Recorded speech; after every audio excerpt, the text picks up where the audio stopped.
Salam uşaqlar, xoş gördük sizləri. Bu gün sizinlə 5-ci sinif informatika dərsinin növbəti mövzusu olan kompüter necə işlər mövzusunu tanış oluruq. Kompüterlərdə müxtəlif məqsədlər üçün istifadə edilir. Şəkil çəkmək, musiqiyə qulaq asmaq, filmlərə baxmaq, oyun oynamaq. Bəs kompüter bu qədər işi necə yerinə yetirir? O hansı hissələrdən ibarətdir və bu hissələr bir-biri ilə necə əlaqədə olurlar? Kompüterlər aparat hissələrindən və proqram hissələrindən ibarətdir. Aparat hissələri kompüterin qurğularıdır, yəni gözlə görünən və əllə toxunula bilən hissələrinə aparat təminatı.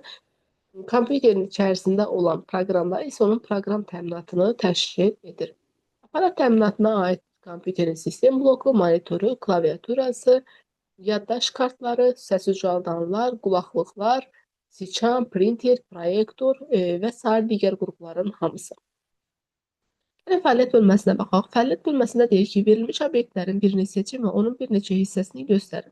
Misal üçün, gəlin biz saatı seçək. Obyektin adı saat, obyektin hissələri və onun funksiyası. Obyektin hissələri onun əqrəbləridir. Burada rəqəmləridir. Funksiyası isə zamanı göstərməsidir. Hissələrin arasında hansı əlaqə var? Yəni, əqrəb və yel qovan deyirlər də, səhv eləmirəmsə. Həmin onlar olmasa bu saat düzgün şəkildə göstərərmi? Xeyr, təbii ki, ona görə də bunlar bir-birinə əlaqəlidir. Seçdiyimiz obyekt nə üçün nəzərdə tutulub? Zamanı göstərmək üçün. Onun hissələri bir-birini izlə. Hissələrindən biri işləməsə nə baş verir? Məsəl üçün, saatın göstərən əqrəb işləməsə nə baş verir? Təbii ki, saat artıq işləməmiş hesab olunur. Bu hissələr kim, yaxud da nə idarə edir? Bu hissələr bir-birinin əlaqəlidir və onları, belə deyim, batereya vasitəsilə idarə olunur. Hər bir mürəkkəb obyekt kimi kompüterin də çoxlu hissələri var. Monitor, klaviatura, siçan və başqa qurğular. Kompüteri təşkil edən bütün bu qurğular kompüterin aparat təminatıdır. Kompüterdən istifadə etmək üçün bu sahədə mütəxəssis olmaq vacib deyil. Sadəcə kompüterin başlıca elementləri və onların necə işləməsi haqqında ümumi təsəvvürümüzün olması yetərlidir. Monitor kompüterdə görən işlərin nəticəsini ekranda göstərir. Sistem bloku informasiyanın emalı və saxlanması prosesini idarə edir.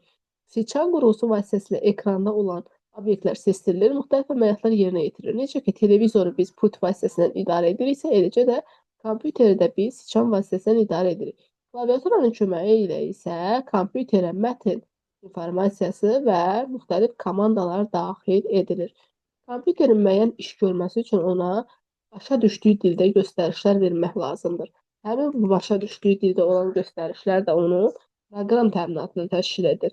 Yəni, proqramlar vasitəsilə həyata keçirilir. Kompüterdə çoxlu sayda proqramlar var, ancaq bu proqramlardan ən vacibi əməliyyat sistemləridir. Əməliyyat sistemi olmasa, kompüterin hər şey yerində olsa belə həmin kompüter işləməz. Kompüterlərdə istifadə olunan məşhur əməliyyat sistemi Windows əməliyyat sistemidir. Ancaq bundan başqa MacOS, Linux, Android kimi əməliyyat sistemləri də var. MacOS Apple markalı kompüterlərin əməliyyat sistemidir. Android isə daha çox telefonlarda istifadə olunan əməliyyat sistemi kimi tanınmışdır. Əməliyyat sistemi kompüterin başlıca proqramıdır.